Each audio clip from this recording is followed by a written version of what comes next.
And we're live. Not live, but we're pre-recorded. What's up, Pastor? It's awesome, man. It's just really awesome. There's so much going on. Are you serious? This is the Paul Begley podcast, and there's a ton of stuff happening. So, wow. What do you if you thought about it, if you're thinking about it, we'll talk about it. We're absolutely going to talk about it, Pastor. It's been a little while since we did just the Pastor Paul and Paul Jr. We like to call it the PaulCast. So I like it. A little bit of flavor just from us. No special guests today, but definitely next week you're definitely going to want to tune in with that. We're going to do that recording tomorrow. But today, Pastor, I think we need to get caught up on a lot of things. News cycle, what's going on with the ministry. There's a UAP hearing going on right now, actually, as we're recording this. Yeah. And actually, this is coming out today. So we recorded today, and you're going to see it today. So we're going to play a little bit of the hearing, so you can see that live. A lot of things going on, Pastor, in the news cycle. I know you did a couple videos this morning. I don't know if you wanted to touch on that since this is airing tonight. There's a couple things big.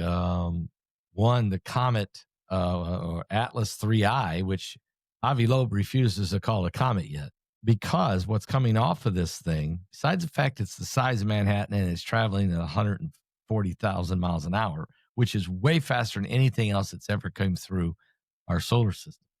And instead of releasing off of it iron and nickel, which is what comets do, about 50% iron, 50% nickel coming off of it, which creates this green glow.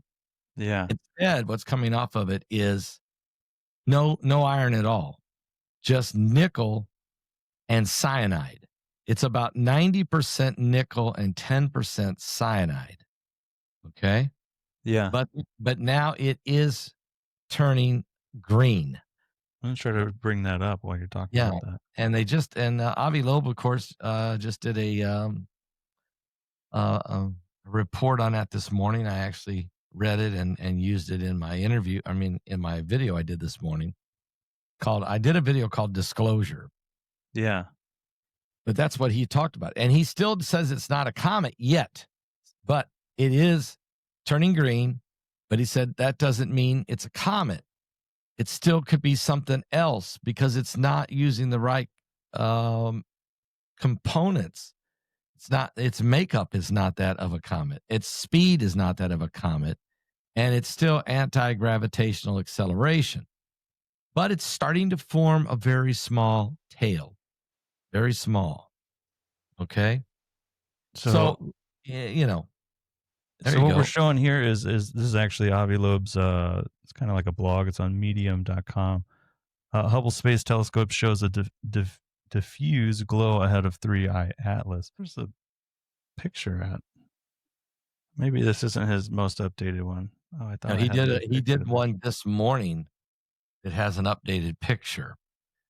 Is this the picture here? From a distance, it looks green. It's turning green. Have to share that again.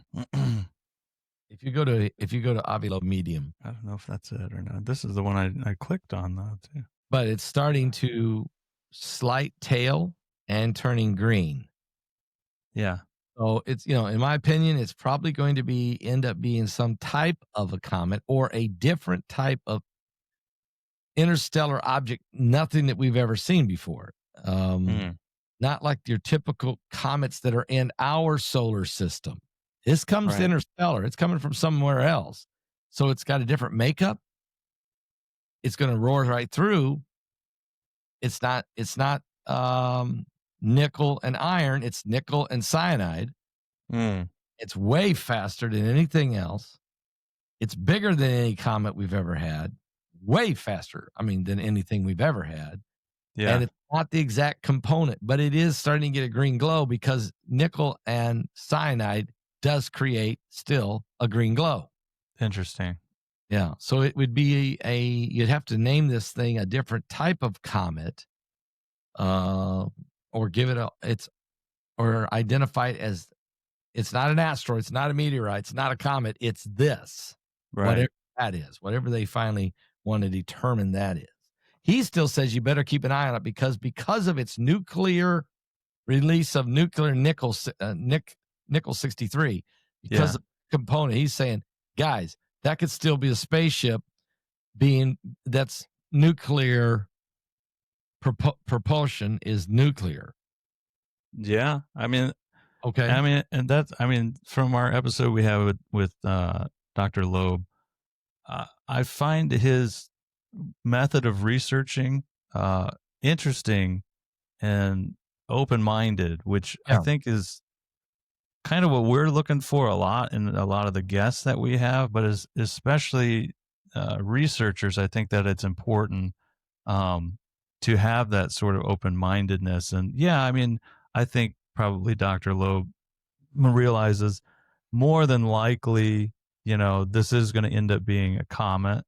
It is significant because it's an interstellar object, which is why we're looking at it, because, who knows all of the elements and the atomic makeup of 3I Atlas, right? So there could be plenty of other scenarios and situations of what is actually going to come about it as it's passing through, because we don't actually know what it's fully made of. We haven't ruled it out to call it a comet yet. And that's what I thought was interesting about Dr. Loeb and his research and his explanations is we have to think about all of the scenarios about what this could be and not just say, it's a comet. It just passes through. Yeah, no. You can't just blow it off and say, it's a comet. No, totally different. It's something else. Let's identify it. Let's study it. And this is why he's been asking the government to go ahead and bump that Juno probe that's been floating around Jupiter for 50 years. It's just about out of gas. Yeah. And don't let it die and don't let it crash into Jupiter. Bump it out there toward this object so it can get a picture of it. It can go as far as it can till it dies. Send it out there. It might get all the way there where we can get a great view of it, Yeah. Yeah, I just don't see why would you why would you have so much schooling to become an astrophysicist to look at these things and then say, it's just a comet. Don't look at it. Like why would you not be inquisitive about, things that we've only known for sure anyway to be the third interstellar object to come in? Why wouldn't you look at it and consider all scenarios? Yeah. Well, that's what Avi's saying. What's the problem? Right, what are you afraid of? This is what he's saying to the rest of the scientific community. What are you afraid of? Let's just find out the actual truth of the thing instead of blowing it off and moving on to look for microbes. He that's what his point. Let's study this thing. These don't come by every day. Right. Might want to look at it. We've never had anything this big and this fast. Anyway.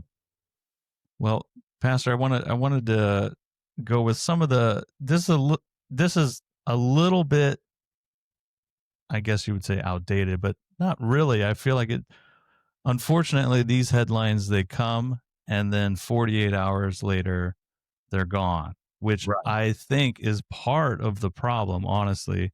And I wanted to talk and just kind of give a disclaimer for the viewers as well. This is a very touchy subject. So we wanted to talk about it, but also, we don't want to throw off or go one way or the other, because I feel like it's so easy once these things happen that, certain left leaning and then, far right leaning media coverages, they have their own take on it. And it seems to be the same thing every time. And what I'm referring to is the school shooting that just happened. I think it was last week. Yeah, it was last week in Minneapolis. Robin Westman is what the shooter went by. I don't know for sure if he or she, I guess we should call her she, was transgender or in the process of doing that. Regardless, see, that's the big problem is when you have this happen, everybody wants to just focus on that. And I don't think that that's really the issue that we wanted to talk about and address. It's more the mental health aspect of, why do we come into this? How did this happen? But there's just so many things with these. It's just, and unfortunately, there's so many cases. I remember growing up and Columbine happened, and that was a huge thing, and it went on for years that they talked about it. Yeah. But now it seems like, every year we have a couple or a handful of these. Yeah. Well, let me just say that the shooter had left a manifesto, a diary, and also wrote a lot of clues on the weapons that he had and the ammunition. He had an infatuation with other shooters. Ted Kaczynski, the Unabomber, the shooter in Tennessee last year, who was also a transgender, and this person went into a Christian school and shot and killed a bunch of people before taking their life. So this person, Robin, also went to this same Catholic school where his mother was a teacher and worked in, I think, even the cafeteria or something. You're showing already these pictures. You can see that had drawings of the church or inside the sanctuary over there to the right, through the inside, what it looks like in there, made diagrams, wrote different things. This individual did have obviously a mental disorder, and was infatuated with other shooters and serial killers type people. But this person did say that they regretted that they ever started this transgender process upon themselves, and that they very much regretted it. And that was a part of the anger or the mentality of the shooter, but it wasn't the whole reason that this person did what they did. And that's your point. You can't just say, well, it's the guns is what caused it. And you can't just say, well, it's because the transgender issue is what caused it. No, there's also a spiritual aspect, hatred toward the church too. Okay. Which may have been because of maybe the condemnation he was getting from people at the church or the teachers or maybe just the students of themselves. Right. There was a lot of factors into this mental disorder that ended up accelerating to the point of a mass shooting. There was a lot of things involved here. Yeah, I feel like, everybody wants to focus on. So, if you look at this while this was happening the day of, and really it kind of disappeared within 24 hours, honestly. If you look at the X or the Twitter cycle on this, somebody had a list of, look, it's the transgenders doing this. That's not the case, guys. I mean, there's been a couple, but that's not the case.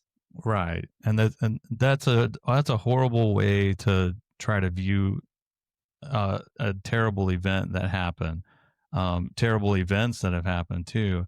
It's not, you can't just, put everybody in a box and say, well, the transgenders are the issue. But on the other side too, you can't put everybody in a box and say, well, guns are the issue. That's not, both of those ideologies are completely false and completely wrong. Right. The thing that I think to actually make progress on this is not just report about it and then everybody get interested in the manifesto because people think that sort of thing is interesting. And it is. I mean, psychology is interesting to look at why, what would cause somebody to want to do this. What were they going through? I think that is actually more important to actually study what, the timeline and what was going on with these individuals, as opposed to there's another thing that people like to do too, where they say, well, we're just not going to talk about them at all and give them no publicity. Sure, I get that. We're not promoting it, but if you want to actually make real change and understand why people go through these things, I think you need to study their psychology and look at them as opposed to just saying, oh, well, they're dead, they're gone, it's over. Maybe we can stop it by taking everybody's guns away. That's wrong. You have No. to consider all scenarios. And I think, Pastor, you and I were talking about this too. Not only do you have to look at people's mental health and look at red flags. I mean, the red flags for Robin Westman were there the whole time. There Yep. was YouTube videos that was posted, which you can't even find them anymore, and I can't share them on here because we'll get pulled off YouTube. But where he was, going through and looking at ammunition and showing you all the weapons with all the different, uh, death to Donald Trump and all kinds of different movie lines from, I think there was a couple movie lines from the Joker, just a lot of really red flag mental health behavior was happening with Robin. And unfortunately, that's ultimately, what you saw had that happen. I feel Yeah. like that's the bigger thing. It's not the access to the weapons as well. Um, I mean, that's a really hard thing to do. And I know there's another uh, line of thought of, well, if anybody has mental health issues, maybe they shouldn't have access to weapons. Now, that's a very slippery slope to And go that is a into. slippery slope. And that's what some states have what's called the red flag rule, where if Yeah, a person's had some kind of mental episode, that then they don't qualify to have a firearm. sure. You're going down when you get into this area. We're going to start analyzing and judging people who Yeah, gets what, and that what opens a can of worms to a lot of abuse of against people's constitutional right, the Second Amendment of the Constitution. Just start targeting people and say, nope, they're mentally ill. Nope, that person was diagnosed with some depression. They're on some kind of, that person's got to have a Xanax. That Xanax. That person's on this medicine for anxiety or whatever, and you just start canceling people. yeah, And that cancel culture mentality is we've already been through enough of that to know that is a communism, almost what the Nazis did too. mm, It's not our society. That's not a free society. We don't want to start doing that. But there is a possibility that we do have to look at people who have been diagnosed maybe with schizophrenia or something really serious, yeah, where we can say, "Whoa, this is over the line. We can't turn this person loose." Or, just felons in general can't have firearms. I mean, we do have some rules, mm. but you can't just start analyzing every person on the face of the earth and start this. I mean, that's all we'll do.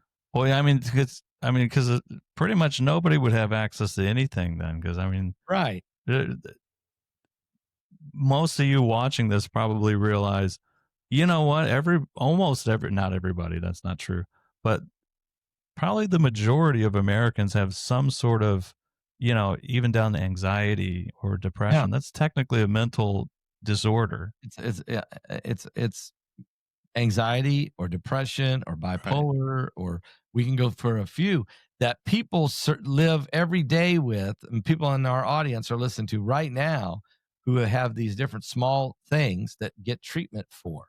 That Right. doesn't mean they're going to be a mass murderer. That No. doesn't mean they can't have a firearm. I mean, we Right. can't. So I think this is a slippery slope. It's what you're saying. And Yeah. I think it truly is. It's when someone starts writing on guns, you know, Ted Kaczynski, and somebody's Sure. notice, or someone has an obsession with school shootings or mass murderers, or seem to Mm. be, and the family is the one that's got to recognize that kind of stuff and say, whoa, Junior's off the charts here. We gotta look at this. We Right. sure can't let him just keep going and buying, 50 guns and stuff. We got to look at this Right. because he's made statements that wants to go shoot and kill people, or done videos that were very dangerous. I mean, those are red flags. Yeah. I don't know the timeline between when the YouTube videos came out, and then the actual shooting, but it was there. It was posted. It was published, and I don't know, I don't know how AI can flag pretty much anything on a YouTube video. I think it really all they care about, honestly, is if it's copyright material. It's not actually it's Well, not actually, somebody writing on guns and weapons and ammunition. no, it's not. And oh, by the way, I can tell you, after 15 years of doing YouTube, I have been flagged for stuff that was just simply between the right and left political. Yeah. And they targeted especially conservatives. Okay, there's no question we were given strikes, shadow banned, channels dismissed, what have you. It was all pure political. They didn't care about a mass murderer or somebody else doing weird stuff. They let all that go. Now that seems to be changing to where, okay. There's going to be right, there's going to be left. Let's not overreact to any of those things. Let's not censor those things. Let's just look at the violent, dangerous things, or the terrorist. Somebody's, let's look at those guys and start to analyze. And if we're going to use AI, let's use it in the area of people going to do terroristic acts and things like that. Or pedophiles, or really weird stuff that we really better take a look at. Yeah. I think that's I don't know. It's a touchy subject. But I think definitely, and I'm not just, a lot of people that are going to watch this are going to say, oh, well, they're just thrown off on transgender. We're not. Yeah, I wanted to make that very clear, because that's not what we're doing at all. No. Out of all the school shootings and all the mass murders, I only know of these two that were transgender. I mean, the guy in Las Vegas that killed 168 people, which, by the way, I don't think he was alone. I don't know how in the world he ran back and forth between two windows and shot 168 people, killed 168 by himself. How did he get all those weapons into the front door, into the elevator, up the shaft, into the room, and nobody saw this guy? I mean, and I don't want to run down the conspiracy theorist situation. I'm trying to be a conspiracy realist. Reality is, how in the world did he get the guns in there? Yeah. Okay. I mean, you have to ask the question. I'm not saying that the guy who shot President Trump in the ear, I don't know how a guy can go put a ladder up, carry up a long gun, President of the United States 130 yards away. I don't see how that guy got done all that by himself. Yeah. I'm not trying to be a conspiracy theorist. I'm trying to be a conspiracy realist here. If you're thinking about it, I want to talk about it. I mean, it's right? Yeah. But your point is, we're not attacking transgender people at all. Zero. No, but I think it's a good point to bring up. Like when my wife and I were in Peru, we were in Cusco. I believe that's the capital. I'm pretty sure about that. Yeah, it is. It's Cusco. And we were there, and I looked at the Cusco, the flag for the region. Lima, Peru is the capital. Oh, Lima is the capital. That's right. You just got it. And so we're in Cusco, and I look at the flag for the region, and it's like rainbow color. And I asked the tour guide, I was like, "What is that?" Because I thought it was just a pride flag or whatever. And he's like, "No, everybody asks that all the time." He's like, "No, it's just the colors of the earth and the, like all of the colors of the earth." I was like, "Oh, cool." And then he went on to go and tell me, in Peru, that we just passed a law that transgender is actually a mental health condition. I was like, okay. I mean, that's vastly different from what we do in the United States, where we pretty much take advantage of people that want to become transgender and promote it for a political agenda, which is completely wrong. I'm not saying that you have a mental health condition because you want to be the opposite sex, but I'm just saying different regions of the world view things differently. And I think it's important for us to also understand that as well moving forward, because there's a whole spectrum that we were just talking about, Pastor, of mental health conditions. Yeah. And ultimately, mass shooters come down to mental health. Every time. There's no rational reason for a guy to go into a gay nightclub and kill 32 people in Orlando. There's no rational reason that two boys go and kill 13 people at Columbine High School. Right. That's two instead of one guy, okay? There's no reason, and we can go through all these different scenarios. Yeah, there's tons. At the end of the day, there's no rational reason to do an insane act. There has to be insanity involved. That's my point. Right. I think that there's just, you know what I'm saying? If you go as far as to do an insane act, there had to have been some type of insanity involved. I'm not saying the person's totally insane. I'm saying they're acting in an insanity way. It's insanity to do that. It's the guy just a couple days ago sitting in the back seat in the bus behind the girl who sat down. Horrible. The guy had been already arrested 14 times. This issue is about mental problem for sure, evil, and why in the world is this guy still out free after 14 arrests? Yeah. Okay. So there's a lot of things in this thing that went wrong. A lot of things went wrong in that one. So, but the bottom line is people do have mental areas of that to the point of violence, and we do have to address that. And we're not addressing that in America. I definitely don't think that we're doing enough about it. I agree with you on that. To actually, try to make a difference. But before we move, I don't want to do the whole episode just on this, but we obviously could. It could go on for forever. But I wanted to ask you, Pastor, because you also mentioned about making change for a scenario like this. So as you can see, churches, schools, and soft target. Maybe not airports so much anymore, but the no gun zones or these safe zones seem to be safe. Yeah. A no safe zone is not safe. Right. In other words, it don't work. The gun isn't the problem. It's the people with guns that want to use them on people. It's be like you got people now who do vernacular with their car. They just run crowds of people over. So we should just take cars away from everyone.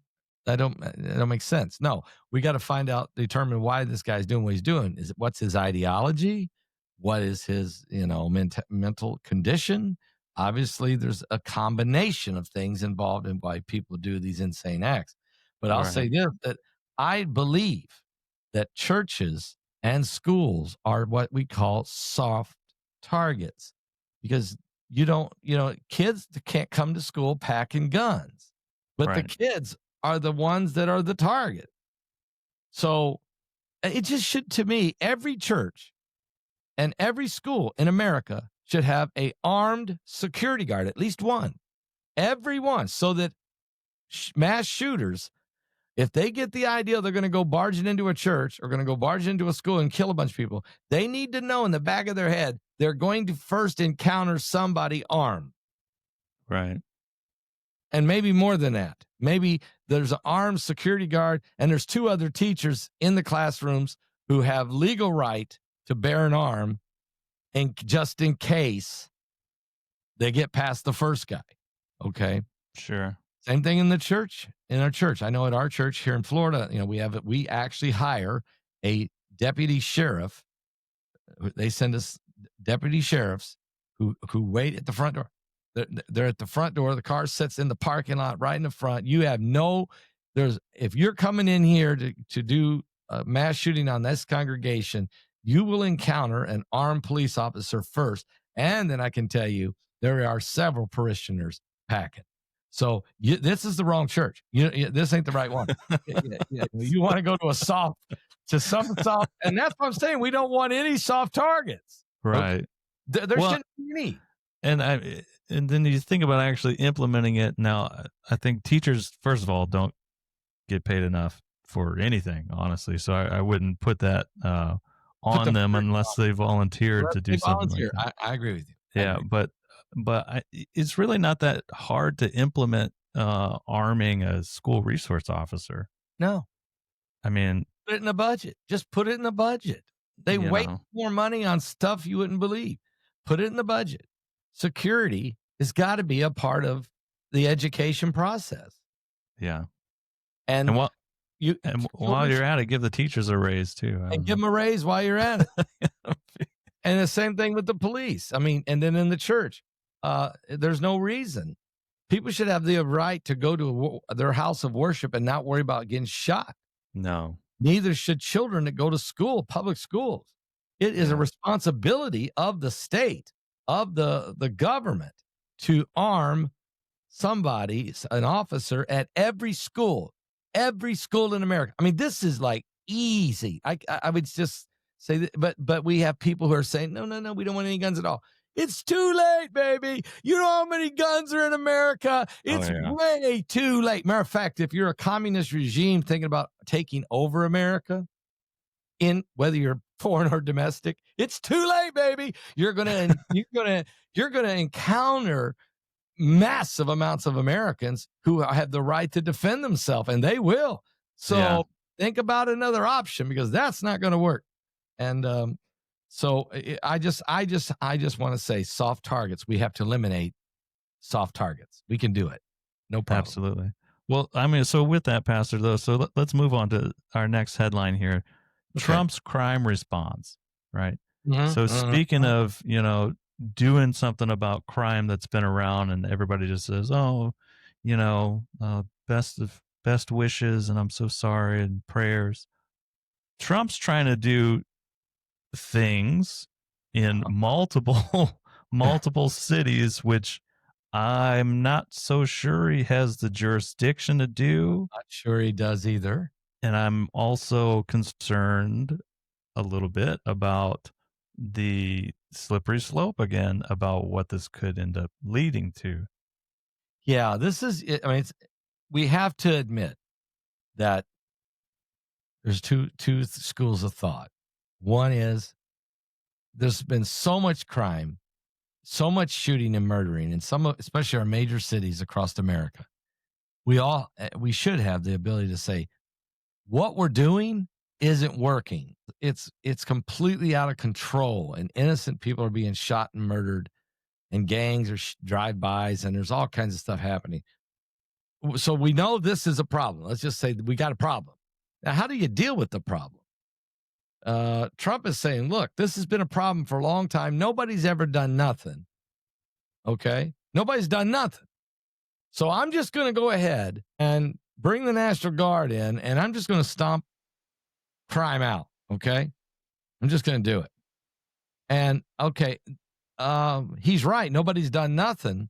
But does he have the legal right? Does he really have the right, according to the Constitution, to use the National Guard against the wishes of a governor and a mayor and just say, well, you guys aren't never going to do it. I'm going to deal with this problem because I'm going to defend the safety of the American citizens, and I'm going to do it. And it's working in Washington, D.C., by the way. But Washington, D.C. was a lot easier to do than Chicago, Illinois. That very much so. War zone. Okay, so and the governor, mayor says no. Go ahead. Yeah, I just wanted to play this because I mean, I just typed in Trump's crime response on Twitter here, and this is from the White House. This is Trump. I actually haven't even watched this, so we're just going to watch this together.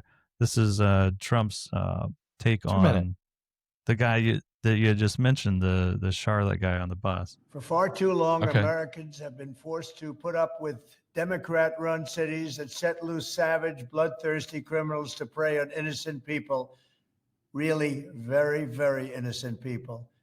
In every place, they control radical left judges, politicians, and activists, and they've adopted a policy of catch and release for thugs and killers.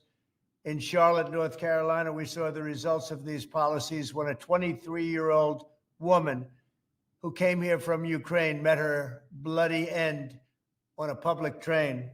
And here's a picture of it. This is the picture of it. And this is a picture of the woman, a beautiful young girl that never had problems in life, with a magnificent future in this country. And now she's dead. She was slaughtered by a deranged monster who was roaming free after 14 prior arrests. We cannot allow a depraved criminal element of violent repeat offenders to continue spreading destruction and death throughout our country. We have to respond with force and strength. We have to be vicious just like they are. It's the only thing they understand. 24 of the top 25 most dangerous cities in America are run by Democrat mayors. 50 people were murdered in Chicago in recent weeks, with hundreds being shot. And it's time to stop this madness. The people of our country need to insist on protection, safety, law, and order. We have proven that it can be done because we did it right here in D.C., in District of Columbia. The capital of America was a bloodthirsty, horrible, dangerous place, one of the worst. And now it's a crime-free city, and we're going to keep it that way. It can be done. It can happen fast. All we want is, please, Mr. President, we need help. Chicago needs help. Other cities needs help.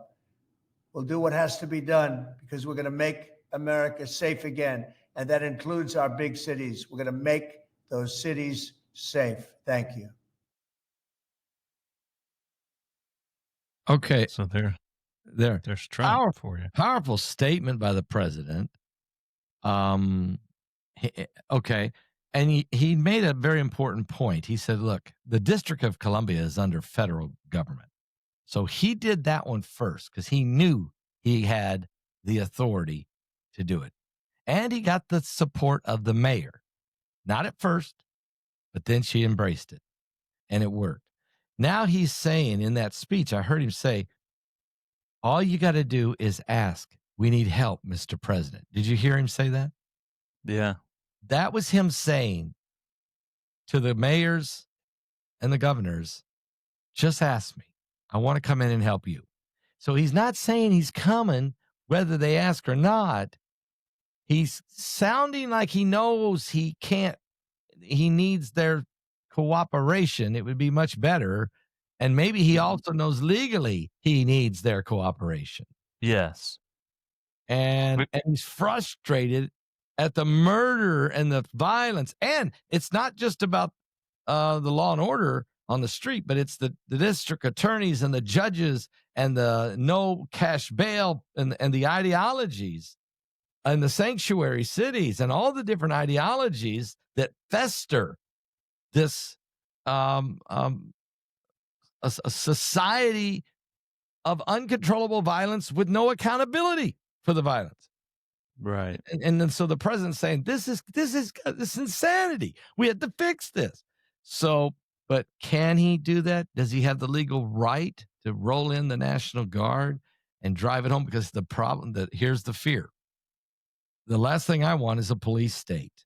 I'm not worried about Trump taking control. I worry about the guy after Trump or two presidents later who says, all right, the precedent has been set. We can use the guns. We can use the heavies. We can go and round them up. We can go back to the Adolf Hitler analogy. Okay. And the precedent has been set. This is the balance and the danger. How do you deal with that? So I think, correct me if I'm wrong, I think the jurisdiction of deploying the National Guard is up to the governor of each state, correct? Yes. The governor has to ask the president. So I think that's, I think Trump is, I think he's probably promoting the idea to governors that if you need to do something about your cities, then you need to take control of that and use the National Guard. Now, I think that's actually what he's trying to promote. And if you listen to, CNN, MSNBC, Rachel Maddow, whoever else, Anderson, CIA, Cooper, and all those other people, they're going to tell you, no, he's This is why we did No King's Day. He thinks he's a king. He's going to turn it into a police state. No, I don't think that that's even possible, honestly. No, it's not possible. I think people give the president more credit and more power than what they actually have. But I think he is trying to promote the law and order thing that needs to be, quite frankly, it needs to be done in a lot of the major cities. Absolutely. Chicago's been so bad, and that was the biggest city that we grew up around. Yeah. So any city that I go to, I'm always like, oh no, I got to go to the city, because I always think of them as Chicago. And this is the truth. Anytime I was driving out of Indiana and had to go to like Wisconsin, I went 100 miles out of my way to get around Chicago. Well, first of all, the Dan Ryan's maybe one is like a parking. It's one of the most dangerous roads you can ever get on. Yeah. It's insanity. I hated it. And so I had the opinion, if this is a major city, then I don't want to go to Nashville. I don't want to go to St. Louis. I don't want to go to Atlanta. I don't want to go to, Detroit, because I used the example of Chicago as every big city. And that's not true. Not every big city is as dangerous as Chicago, but there's a lot of danger. I mean, there is in almost every one of these big cities. It's dangerous. Certain sections of the city that has become lawless, and the people there are begging for somebody to come in. I mean, the people, if you went on the street and asked the people whose son was already shot dead by a drive-by shooting, or whose a grandmother says, look, I've lost two grandkids from these drive-by shootings and these gangs and different people. They all want law and order, really. And the president is just saying, we need law and order. We need to go about this a different way. I'll help you if you ask me. I understand how to handle this. If you want my help, right. But why don't you ask me? Yeah. And he's not trying to become a police state and take over democracy. You hear this from the media. He's trying to be a dictator. He's trying to destroy democracy. No, we're a republic, first of all, but he's just destroying it. No, he's not. He's just got the guts to finally say, we got a problem. I think we should deal with it, because we've ignored it for 50 to 60 years. Like the board, when he said, no, we're going to shut that thing down. And he did. He shut it down in 52 days. They couldn't do it in 52 years. It didn't matter if he was Republican or Democrat. And it even got horrific under Biden, we know. So he shut it down. Nobody's saying, nobody's crying because he shut it down, except the drug lords, and now he's trying to go to war with them. So, I don't think Trump wants to be a dictator. I think he's trying to get rid of the crime as much as he can. And he's asking the governors and mayors, would you just ask me for help? Right. Which, I mean, that's a good response. At least somebody's paying attention to it, as opposed to, well, just, let's just let everybody. Remember all of the riots during COVID, and they burned almost every city to the ground. And you know what? And there was no response. Nobody got arrested. And guess what? You got all these cameras, all this facial recognition. Yeah. And nobody got arrested. Nobody got investigated for 35 cities for a whole summer.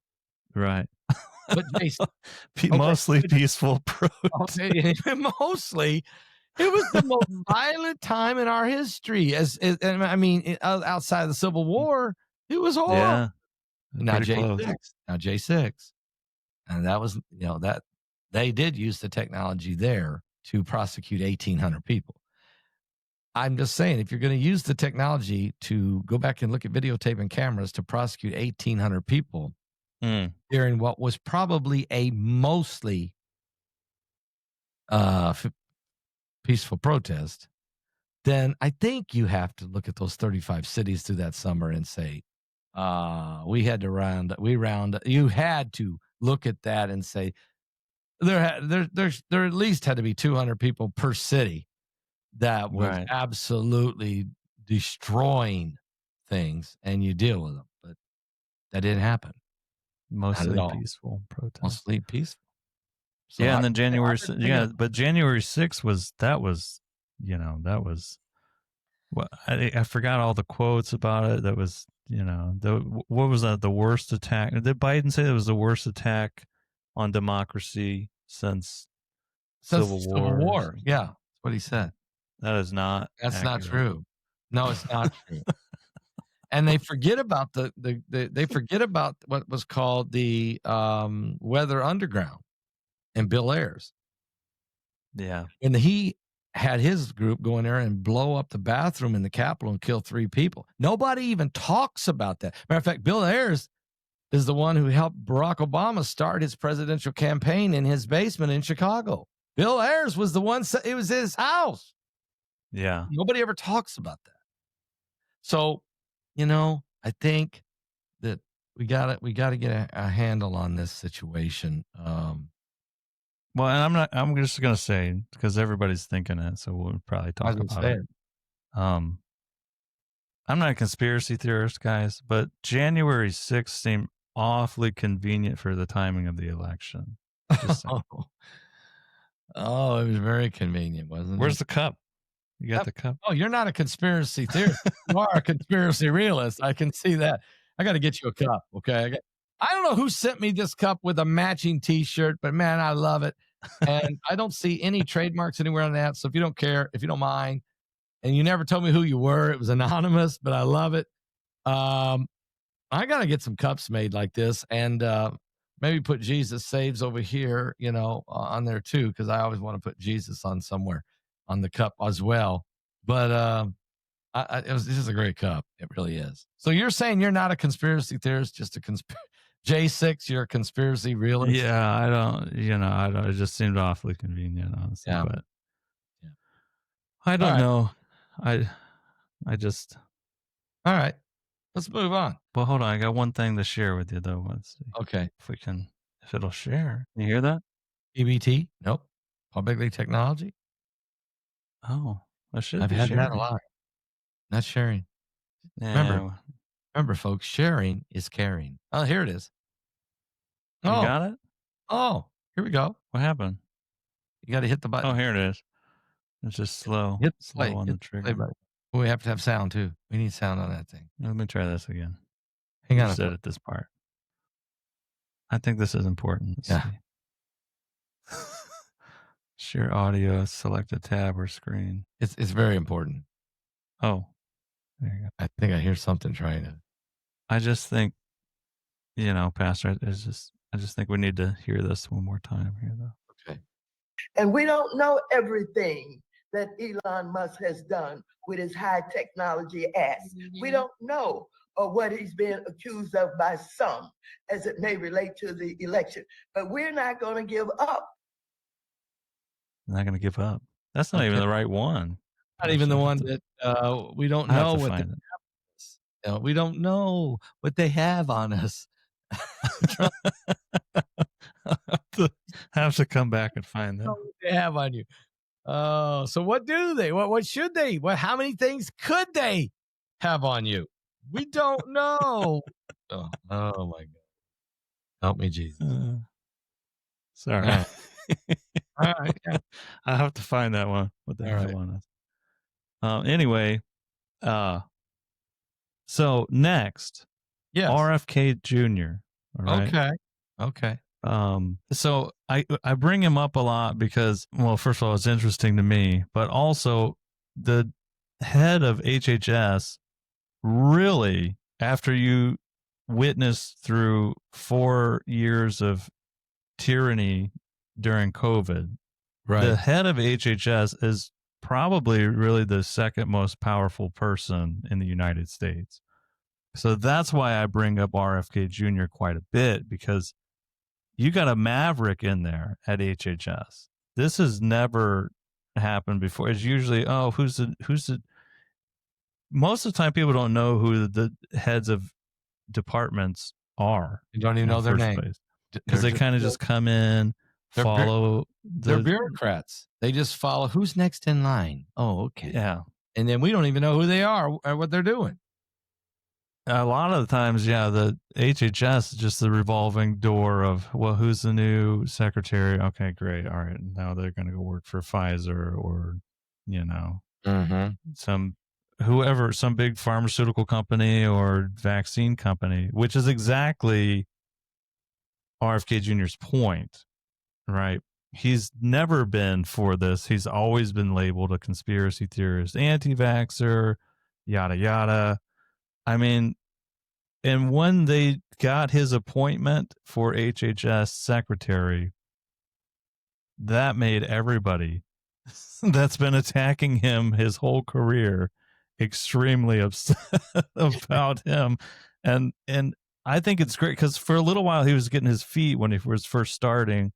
And now you're starting to see things actually happen. Now it almost seems like every week or every other week he's doing something new. Yeah. But let me see if I can share this here. I mean, he's rattling every cage, and he's saying, and this is true. I mean, he's saying, if autism is this way off the charts, we got to look at what could be some of the reasons. Okay, here we go. We literally we're the worst team in the league. I've been brought in as a new manager, and my job is to shake up the organization, to fire the people who were responsible for masking our children with no science, for social distancing orders with no science. We literally we're the worst I'm team. trying to find the other one too. I mean, he's right. I mean, yeah, he's right. It went on to tell us, like, we had the biggest response as far as social distancing measures and restrictions. It didn't work. And we had the most deaths. Exactly. We've had more people die from the procedures. I'll be careful how to say it, but look at all of the stuff. I mean, all the deaths. Well, we'll just let him say it. He said quite a bit of it. Let me see if I can find he's in position here to say it. I'll try to find his exchange with Elizabeth Warren. We're the worst team in the league. He's comparing it to a baseball team. We're in dead last. We got to shake things up. We got to do things different. And let me just say this. When I was in school, I had to have 3 shots to go to school. Today, you have to have 103. Now, there are a lot of them are in combo shots, but it's a total of 103 instead of 3. Yeah. There's something right. If you'd have told me, if there's 10 now, I would have said, okay, maybe we have identified more things, more such. But no, look at our cancer rates. Look at our autism rates. Look at all of us. All the things people have been affected, all the adversities from this, and all the, side effects. I mean, we got to do something. This ain't right. It ain't working. Yeah. Well, and again, we're not saying vaccines cause autism, because that's what you're gonna want to. Well, you guys are anti-vaxxer. No, we're not. It's just asking questions. It's Can we find the root cause of the problem and identifying problems? Say, well, what would be the root cause of this? Not not throwing the baby out with the bathwater here. We're just asking questions. Well, let me show this exchange here, because I thought this was comical with what's her name? Pocahontas? Elizabeth Warren. Senator Elizabeth Warren. It's not Pocahontas. That's not. She's probably very Native American. Senator. You are effectively denying people vaccines. We're not going to recommend a product for which there's no clinical data for that indication. Is that what I should be doing? What you should be doing is honoring your promise that you made when you were looking to get confirmed in this job. You're going like this. That is, you promised that you would not take away vaccines from anyone who wanted them. You just changed the classification of the COVID vaccine. I'm not taking them away from people, Senator. It takes it away if you can't get it from your pharmacist. Well, most Americans are going to be able to get it from their pharmacy for free. Most Americans will be able to get it from their pharmacy for free. Okay. Well, this could be a PBT moment where we just lost Paul Jr. and Robert F. Kennedy Jr. Robert F. Kennedy Jr. and Paul Jr. are gone. Maybe they were raptured. And if so, I got left behind. Are you serious? So let's just call, because the recording's still going. So just let's make sure I didn't miss the rapture here. It's very possible that these guys, they would probably both qualify to go. I would think I would too. If he don't answer his phone, they're gone.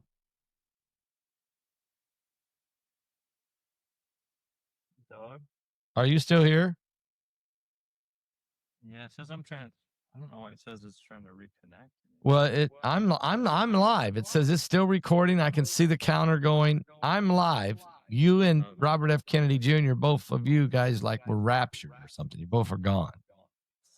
And that's why I'm telling the people on the screen. I said, let's see. Maybe Paul Begley Jr. and Robert F. Kennedy Jr. both been raptured. And if that's the case, I and you have been left behind. Okay. So, I'm trying to come back on. Why is it anytime that we try to record, we get? Because did you see what subject matter we're on? You got to understand, even though we're not even live, we're recording, AI is still listening. That's true. I'm telling you. Trying to reconnect, make sure you have stable internet connection. Of course you do. And look, I'm live. I'm the guy that's live. I'm going to try to leave the studio, but I'll keep the session going. Yeah, the session is still going. People are still watching. PBT has still got the little alien, Paul Begley alien in the corner. So we lost you and Robert F. Kennedy Jr. from the broadcast. No. I know. That's when you go down this path. This is why even when you put this broadcast together, you got to be careful. You got to do some editing and be real careful. It can't all be about this. I can tell you. And then, looks like, you might be entering now. There you are. Yeah, you're back. You're on the opposite side of the screen. Oh, I'm going to turn the phone off. Yeah, let's do that. Am I back? Yeah, you're back. Well, you're now on the left side of the screen, and I'm now on the right. Oh man, I gotta reset everything here. And so I have the original. I'm still part of the original broadcast, and you're entering back into it. There we go. Look at that. Boom. You're there. Now you're back on your side there. Yeah. Well, not on my screen, but that's okay. As long as it is on yours. I can't even turn off my echo cancel. You know what? Let's just try to share the screen again and see what happens. Maybe go back to Elizabeth Warren and let's give Pocahontas a chance. I don't know what. Maybe he's telling Robert F. Kennedy that he promised he wouldn't take anything away, and now you are. And he says, "No, I'm not taking anything away. People can still do it. I'm just identifying what it is and what adverse conditions have come from this. But you can still get it." Okay, let's hear. Maybe I don't go full screen on it. I don't know. Maybe it was my problem. Let's not blow it. Just go with this. Should I start it here? Just start the whole thing over? Yeah. All right. Right here. Only a minute and 60 seconds. I'm not going to recommend a product for which there's no clinical data for that indication. Is that what I should be doing? What you should be doing is honoring your promise that you made when you were looking to get confirmed in this job. You're going like this. That is, you promised that you would not take away vaccines from anyone who wanted them. You just changed the classification of the COVID vaccine. I'm not taking them away from people, Senator. It takes it away if you can't get it from your pharmacist. Well, most Americans are going to be able to get it from their pharmacy for free. Most Americans will be able to get it from their pharmacy for free. The question is everyone who wants it. That was your promise. I know I didn't. I never promised that I was going to recommend products with which there is no indication. When you said, and I know you've taken $855,000 from pharmaceutical companies, Senator. Did you hold up a big sign saying you were lying when you said that? Because you are the one who said you would not take them away. Now, fighting for taking them away from anybody. Secretary, you want me to indicate a product for which there is no clinical data? Senator, is that what you want? Secretary Kennedy, you said you wouldn't, and now you did. I'm not taking them away. Everybody can get access to them. No, they can't walk into a pharmacy the way they could last month and get access. It depends on the state. It depends on the states. A year ago, but they can still get it. Everybody can get it. Everybody can get it, Senator. So look, let's move on. You clearly are taking away vaccines.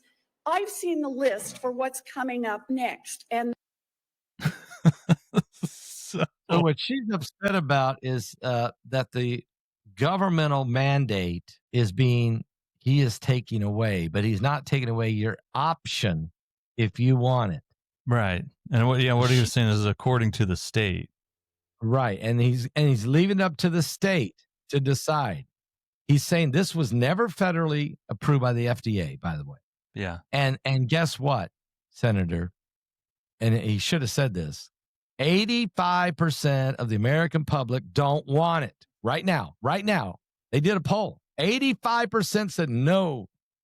That's where we're at now. People have lost confidence in this. Yeah. They don't want it. Only 15% actually still want it. She don't like that because she gets paid to push it because she got $855,000 last year off of it.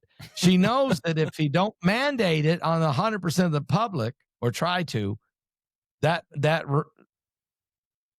commission is going to be way lower than it is last year because only 15% want it. Right, exactly. So that's what he's saying. I'm not taking it away. They don't want it, and I'm not going to let it be forced on them. I'm going to let each state decide, put it out there, and let whoever wants to get it, get it. But this thing was never federally approved. And we got to we just got to be honest about that. The FDA did not approve this. And there has been adverse side effects everywhere from it, from blood clots to heart attacks to turbo cancers and on and on and on. I mean, the statistics don't lie. It's sterilization and miscarriages. I mean, and on and on and on. All the numbers way up. There's the numbers before and then the numbers after, and they're way up, gigantically up. Yeah. Well, so that was the thing, though, that I asked Dr. Tenpenny as well. I said, I've always been confused about, maybe not at the time when they rolled the COVID vaccine out, how they did it under the Emergency Use Authorization Act. But after we realized there were other treatment methods, even after we let Pfizer go through everything and if it's COVID, it's Paxlovid, right? That was technically a treatment for COVID. So once that rolls out, your emergency use authorization goes away because that's one of the things in there is there can't be any sort of clinical treatment, which is why they demonize hydroxychloroquine, why they demonize ivermectin, why they burnt facilities down all over the world of ivermectin, because they wanted to push that narrative. They attacked Joe Rogan, horse paste, all of this crazy stuff. But after we realized, after the veil had been lifted of, there's other ways to treat this, it still was carrying this emergency use authorization. And was still pounding on people. It just never made any sense. And it looked like, I was trying to read some of it from the FDA. It looked like they augmented some of the language for it to include in times of global crisis or whatever. So I applaud. That's too broad. Yeah, exactly. I applaud RFK Jr. for coming in and trying to do the right thing and try to actually do things to make our population healthier. It doesn't mean you have to force people to do things to see their way, which is what he's saying. He's not taking it away from you if you want it, which is what it should have been the whole time anyway. I didn't see anything wrong with making an mRNA vaccine or whatever for COVID, but you just say, hey, it's available. You don't say, everybody line up or you're fired. That's ridiculous. Yeah.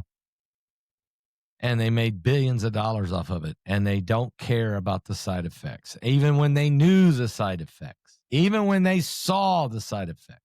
As you said, if they wanted to make something and say it's available, but you choose which way you want to go, because you know, obviously it doesn't work. First of all, you'll still get COVID. So why take it? But, and you know what I'm saying? Well, it will reduce the effects of it. No, it won't. No, it didn't. No, it did not. Instead, it enhanced the complications that people had. But I'm with you, Paul. Just if you want to make it something available, you say we have something available. There's other alternatives, and there's other alternatives, and you decide what you want to do. But I'm not going to hold a gun to your head and say, if you don't do this, you're fired. We're not going to fire 350 nurses in New York. We're not going to fire 450 firemen in New York and 375 policemen in New York. We're not going to take people who are deathly ill, dying of COVID, and stick them in nursing homes and kill the rest of the old people, which is what Governor Cuomo did. That man should be in prison. He really should. He's running for the mayor. He's running for mayor. Look, they got rid of him in disgrace as governor, and now he's running for mayor. And what's amazing is that nobody is holding him accountable for all the old people who died in the nursing homes, and the people who couldn't even get in to see their family. They're looking at grandma's dying, and they can't even get in there and say, ridiculous. That's the reason that people blow up and go off the deep end on this, because it was mandated. It was a communist move. Yep. Communists don't work. And, you know, free choice. And not only that, but corporations benefited off that tenfold. You walk down, and politicians. Oh, and politicians. Yeah, if you walked it, yeah. I mean, there's tons of people that live in these, you know, these little cutesy boutique towns all across America. They're everywhere. They're in every state, and some of those towns, they have, you know, city or town ordinances of no Walmart, no Target, right? Because they want to keep Main Street what Main Street used to be. Keep it healthy. Yeah. Their community, it's their community. Right. But what happened during COVID? Nope. Everybody shut your doors. Well, once everybody shuts their doors, they can't pay for it. They're not Target. They can't, you know, they're not going to. They can't write it out. They can't write it out. And they can't get a government grant later. Right. And that's what the corporations came in. They swooped up. Amazon was already swooping up everybody anyway. They're like, oh, well, since you got to stay home, you might as well just order from us. And so then all the little mom and pops died, and Amazon just took complete control. Yeah. And then 4 years later, nobody, you know, the little shops and all the little downtowns are dead. Yeah. Now they become antique malls. Okay. Yeah. And that's all you got left.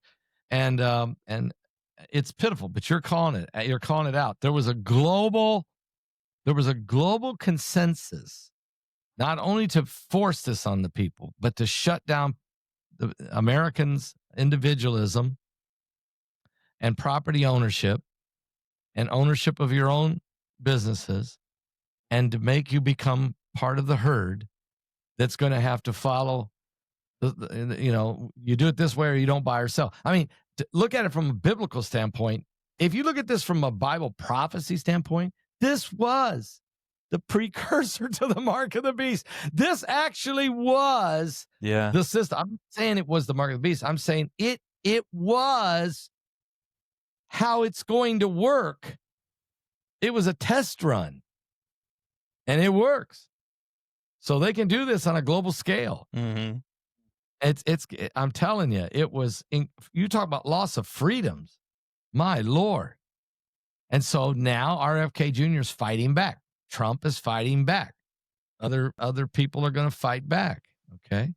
The people of this country are being violated because all of our privacy is being taken up by Elon Musk and Trump, and we don't know what all they have on us. We don't know what all they have on us. See, but people like Maxine Waters, right here. Yeah. What all they have on us. The people. We don't know, right? We don't know what all they have on us.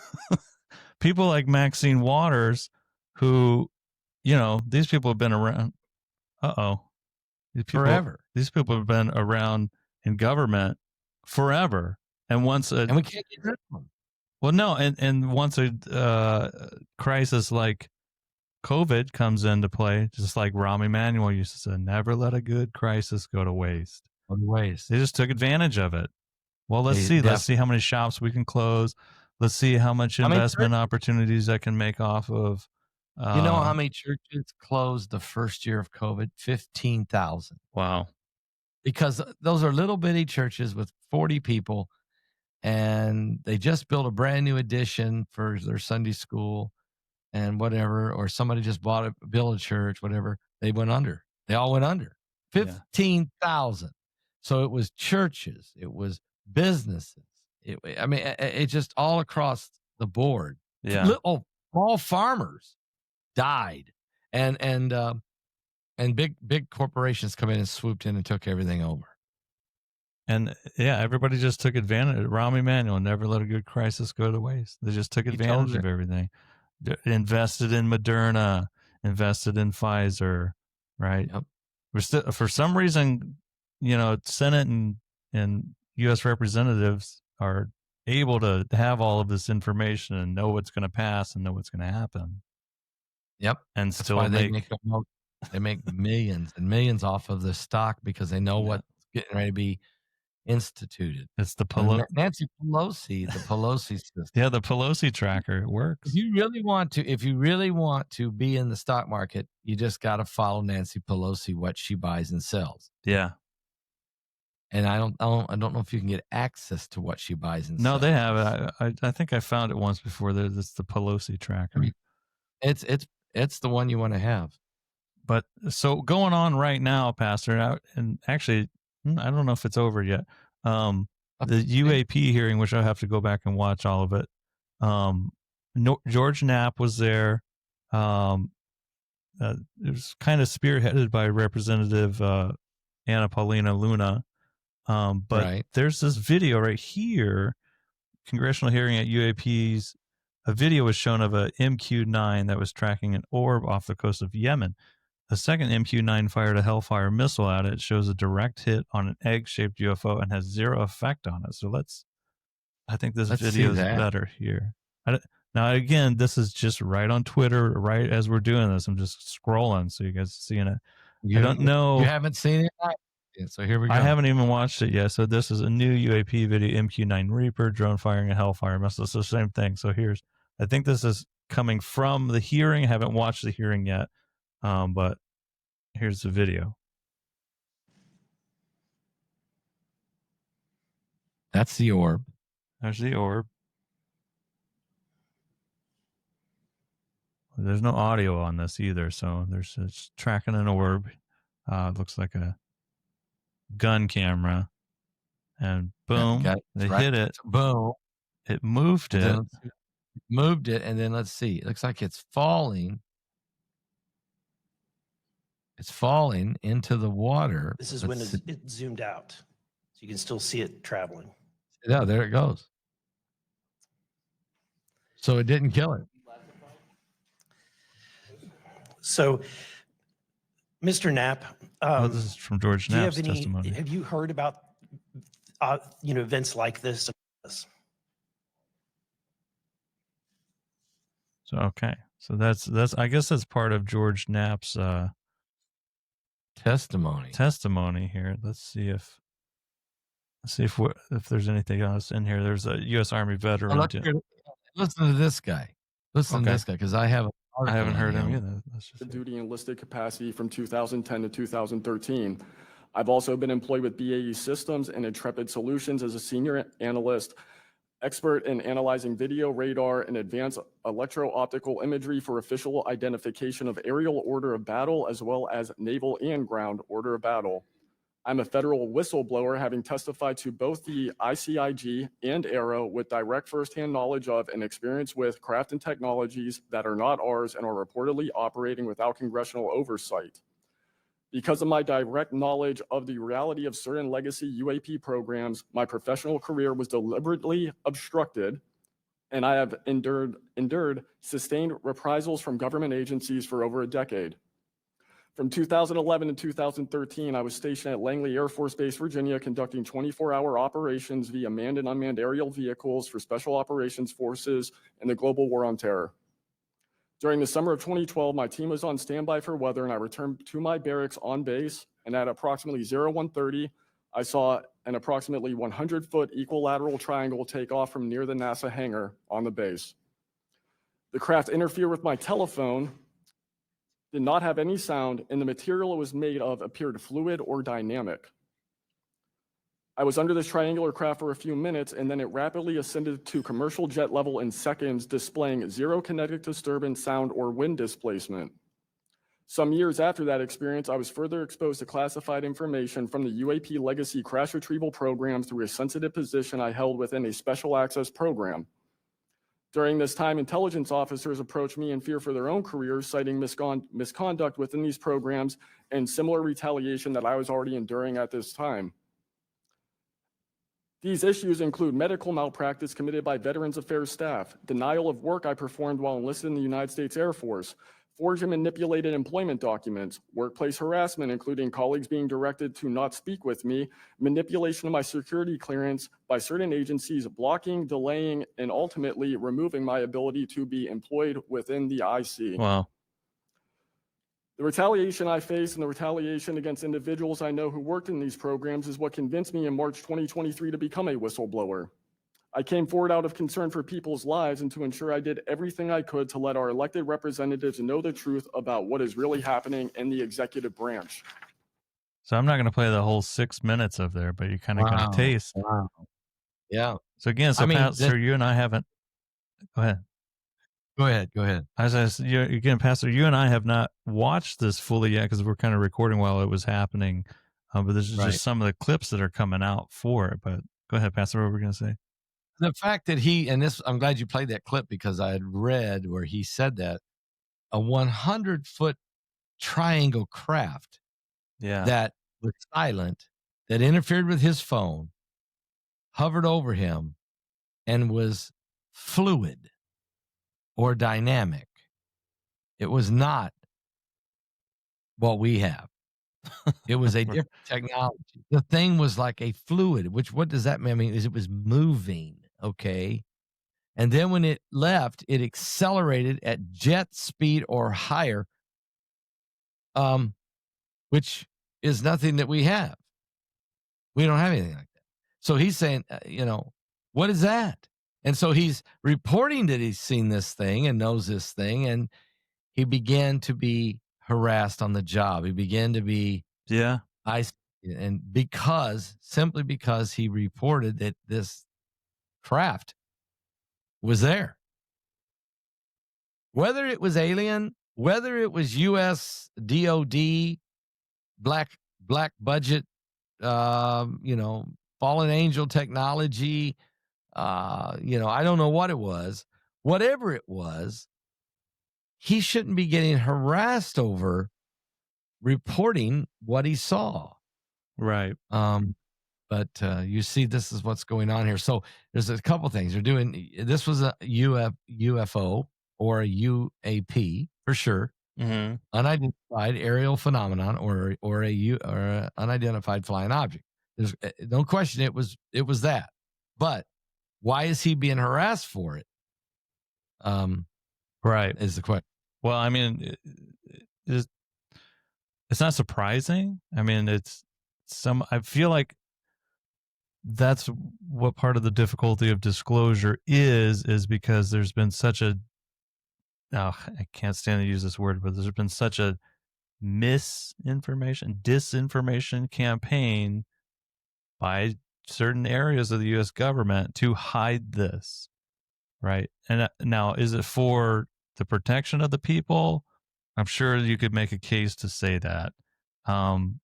But when it comes to manipulating people's background, history, education, credentials, and destroying their lives, essentially, like they did with Bob Lazar. Yeah. To pretty much discredit them and make society view them as somebody that's not equipped to say this kind of thing and make them out like a crazy person.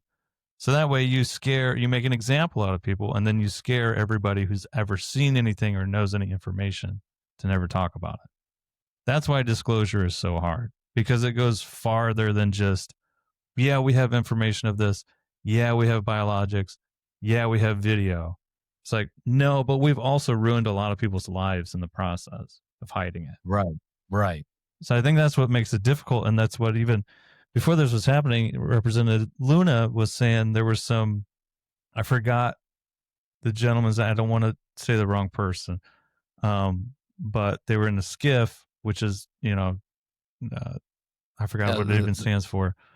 It's a glass or a room that is absolutely you cannot hear a thing goes on in there. Right.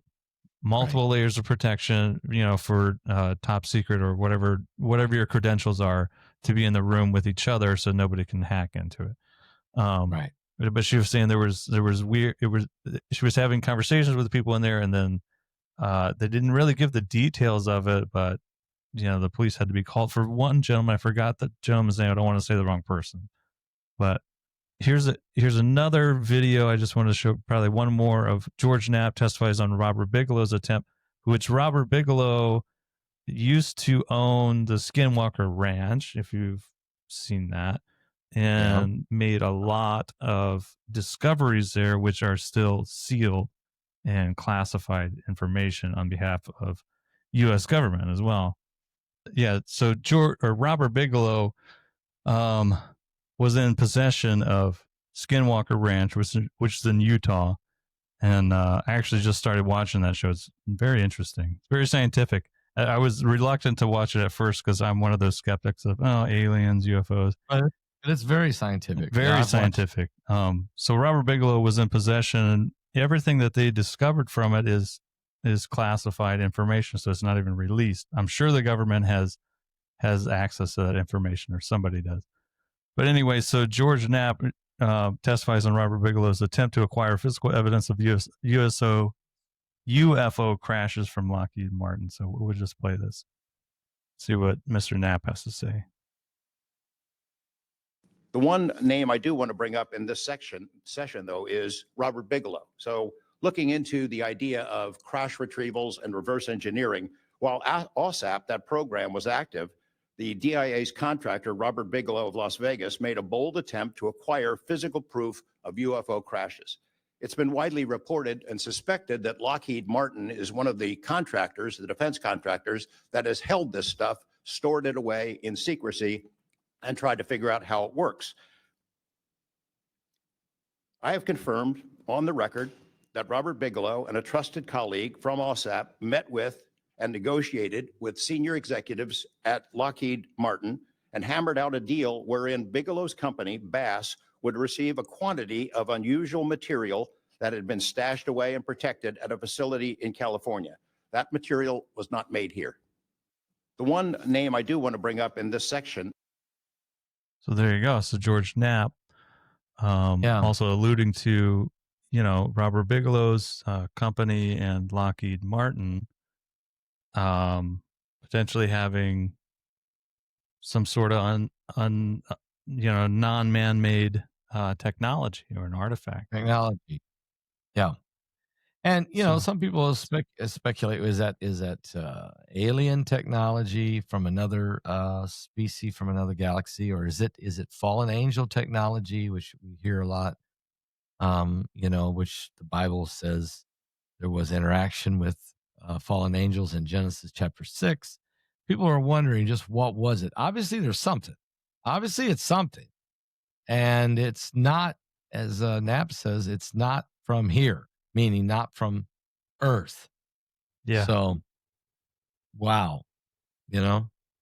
So very interesting. That's going on today. That's what you saw. It's actually today.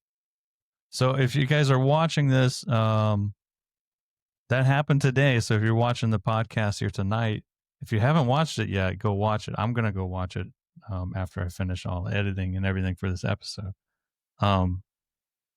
Interesting. So yeah, very much. I'm hoping disclosure comes about. I hope it's done the right way for all parties involved. But I think there's a lot of corruption also involved, which is a hard thing to get through when you want to actually disclose something. So definitely pay attention to the UAP hearing. We're also going to have some more guests coming up on here that you're not going to want to miss. I'll just leave it at that right now. Pastor, you can still get your tickets to the webinar right now. So warning, Absolutely. Planet Earth. Tell us about it. Absolutely. Warning, Planet Earth. It's an amazing webinar with great speakers. A tremendous interview with Avi Loeb. Also with Stan Deyo was excellent in this. And BP Earthwatch was amazing information as it relates to planet Earth and space and the sun. And then, of course, Gil Brazard on Planet X. And then you had Agent X, who gave us a great dissertation and understanding of Russia's capabilities, Russia's ideology, and how that really we're in a danger of World War III, which we know when you see what's happening over in Venezuela and places. So it was a great interview. I mean, every one of them was phenomenal. Yeah. And so, you just got to get this. It's just too good. So grab that webinar. It's at paulbegleyprophecy.com. Also over here on the podcast channel, we've had some great guests and a lot of great reception from the audience over here. Recently, we did the Avi Loeb 3-Eye Atlas interview, which you should go and watch that as well. After you watch this, the UAP hearing, then go watch Avi Loeb as well over here. And then last week we released Jonathan Kahn with his book release of the Avatar. Absolutely phenomenal interview, Pastor, that you did there. And I just want to fill you guys in a little bit behind the scenes on that. So we had prepared an outline already, and had read most of the book already before Rabbi Kahn came on. And about 10 to 15 minutes before we started recording, we got a list of questions. 25 questions. 25 questions that he usually goes off of. We'd never seen them, and we're getting ready to hit the record button with Rabbi Kahn. And Pastor, you just took that like a champ and just roll with it. And I thought that it was probably it ended up being a better interview than what we had prepared anyway. I think so, because it was his list and he knew what he was wanting to say to answer, and he could flow, and it ended up being a great interview. He was phenomenal in that. And man, that's you got to watch it. So that's one of our podcasts here, and you really got to watch that. Rabbi Jonathan Kahn. That was a great interview. Yeah, you got to go watch that. I mean, he's a brilliant mind. That guy is full of information. So check it out. So grab the webinar, check out more of our videos on here. Couple more things before we're done today, though. Huge things are happening in sports. MLB is coming down to the wire. We're doing a playoff push. I was just looking at the standings. The Padres are one game behind the Dodgers. I think the top two teams in each division make the playoffs. So I think the Padres will probably be there. A couple teams that are eliminated, Pastor, are the sad Chicago White Sox. 55 and 89. 2 years in a row. And also the Colorado Rockies, 40 and 104. Horrible. That might they're close. Now, the White Sox last year had the worst record ever in the history of baseball. And the Rockies are almost, they're dangerously close to the same. They might be a few games better, but wow. But also the Chicago Cubs, they were roaring in first place for the first 4 months of the season. Yeah. And they're still playing good baseball. But the Milwaukee Brewers won 30 out of 35 games. Yeah, that's crazy.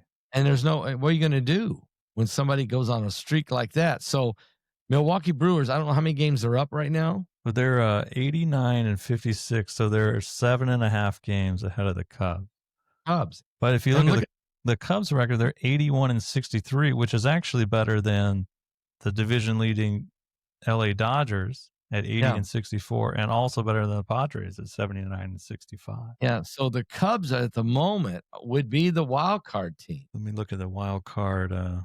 Because you go by first all the division leaders. Well, no, it's the first two division leaders. First two division leaders. Yeah. So the wild card in the National League, because we don't care about the American League, guys. Let's be honest. The National League, yeah, is Cubs, Padres. That's the top two for the wild card there. Yeah, but they're going to be in it anyway. And those two are both going to make the playoffs. So anything can happen. If you just get in the playoffs in baseball, you get on a run, and anything can happen. You can win the World Series. The Padres could win the World Series. The Cubs could win the World Series. Yeah. Philadelphia Phillies is another really strong team. They're a powerful team. I think the Mets might be in second. Yeah, they're in second. 70s. Yeah, it's the Phillies, Mets. Yeah, so your top two.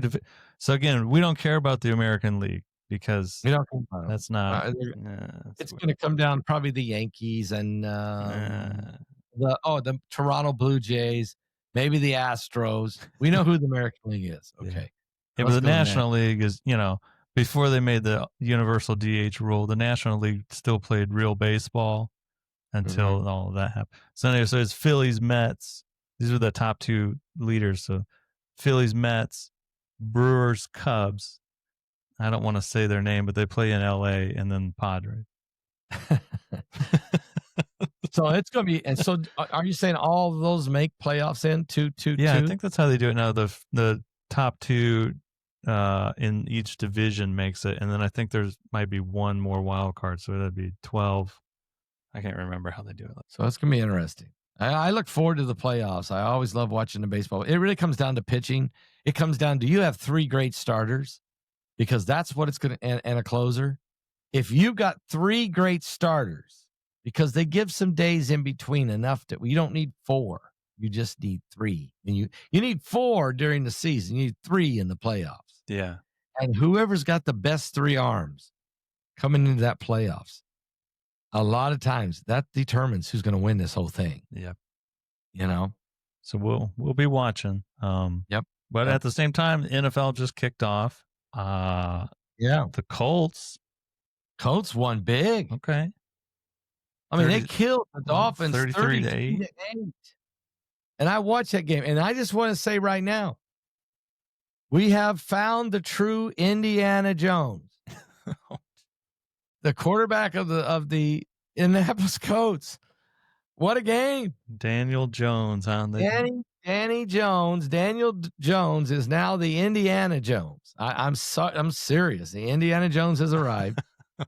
What a game he played, and not just him, but also the running game was strong. The defense was strong. They really made the Dolphins look bad. Yeah, they really did. They eat him alive, and the special teams was even strong. Yeah. So wow, I don't know if that's really the real Colts. Is that the Colts? It's week one. We'll see. But they didn't have any injuries, so they come roaring back. I don't know who they play next week, but wow, I almost wore my Colts jersey today. Yeah. But this just came in the mail, and I want to thank Bob Wilson, who's actually going to be one of our guests. Yeah. Who actually sent me this California Angels jersey. He loves the Angels. Yeah, they changed their name multiple times. I don't know why they wanted to take on the LA. They're not even. That's not LA. That's in Anaheim. Are they the LA? Are they LA Day? Is that what they are now? The Los Angeles? Yeah, Angels? I don't know why they did that, because they're in Anaheim, which is actually like the only place that you would want to get near LA. You don't want to go to LA. That's bad. I know. Beautiful stadium over there too. The Angels. They're trying to broaden their reach in the region. Well, if you want to, I was going to say, if you want to do that, if you can't buy a Dodgers ticket, you go to the Angels game. That's what really goes on in LA. Well, that's true. Yeah, that's true. But you also don't have to deal with as much traffic if you go to Anaheim over there. So, yeah, you don't want to be the Skid Row Dodgers, whatever they're called. But Colts look great, and there was two magical games in the NFL this weekend. The first one is the Bills and the Ravens. That is insane. The Ravens had a 15-point lead with 4 minutes and 1 second to go. You're up 15 at 4:01, and you got the ball. How do you lose that football game? They did. Choke. They choked, and the quarterback, Josh Allen, just became Superman. He got him a touchdown. They went for 2. They got it. Then the Ravens couldn't do anything. They had to give the ball back. And with 45 seconds left, Allen took him down and got another touchdown, went for 2, and beat him. Wow. No, it was a field goal. They were down by 2 when they kicked the field goal. I forgot how they did it, but yeah, 41-40. 41-40. And the other game was last night. I watched it. The Chicago Bears were just beating down Minnesota. Just Minnesota couldn't do nothing. Minnesota only had 45 yards of offense the first half. You have this kid, J.J. McCarthy, yeah, who won a national championship as quarterback of the Michigan Wolverines. Boo. But he got hurt in training camp his rookie year, missed the whole season last year. So really, he's a rookie. Yeah. Right? He's a red rookie. Yeah. He starts the game. He looks horrible the first half. Horrible. And for some reason, midway through the third quarter, it's like a light switch went off, and he started throwing beautiful passes, moving the ball down the field, and threw 2 touchdown passes, and then ran one in himself from 14 yards to beat the Bears. Well, that's not surprised. Not surprised. The Bears. The Bears. Typical Bears fashion. But the Bears got the Pope. He's from Chicago. He likes the Bears, so the Pope, maybe the Pope can make a difference. Yeah, they do. They're going to need every Hail Mary that the Pope brings forward. And opening week, not last week, but the week before, Notre Dame. We lost, but hey, we only lost by 3 points in Miami. Pretty good team over there with Miami too. And also, I don't like seeing a top 10 matchup, regardless of the team. I'm not making excuses. I just don't like seeing a top 10 matchup in the first game of college football. It's not the real indicator of what the team is for the year. All right, here's what happened. Number 6, Notre Dame lost to number 10, Miami. Yeah. Number 1, Texas lost to number 3, Ohio State. Right. And number 4, Clemson lost to number 8, LSU. This is why Alabama lost too. And number 8, Alabama lost to a non-ranked team, Florida State. So yeah, Alabama, you didn't play a top 10 and still got beat. That's their fault. But the other 3 games, it's really those games need to happen later in the season, not then. Yeah, that's not a good indicator. It's not an indicator. And both, the Ohio State Texas game, for instance, the first half, nobody was trying to do anything anyway, because they don't know what they have on their offense, and they know that the defense are good that they're playing against. They don't want to make mistakes. So right. I don't know, it's just not a good indicator. But the Irish got a long season. We're coming up Saturday, home opener against Texas A&M. The week after, play a Purdue team that I think they're 2-0 now. Yes, Purdue is 2-0. So, but they, that we'll see. Yeah, I still think Notre Dame will take care of them, but you never know. Purdue can play the spoiler, so it's going to be interesting to see how. I feel good about Notre Dame's season. I really do. Yeah. So Pastor, like we traditionally do here on the end of the PaulCast, I was hoping that you could provide us. We covered a lot here: sports, UAPs, George Knapp, school shootings, Trump. We covered a lot of stuff here. I was hoping you could tie us all in together here, Pastor, and give us the good word and some scripture here to end it out. Well, I think that you put together a topic which is a good one, and that's healing and truth in the midst of chaos. We need healing, physical, mental, spiritually. Jesus said it in John chapter 8, verse 32, when he said,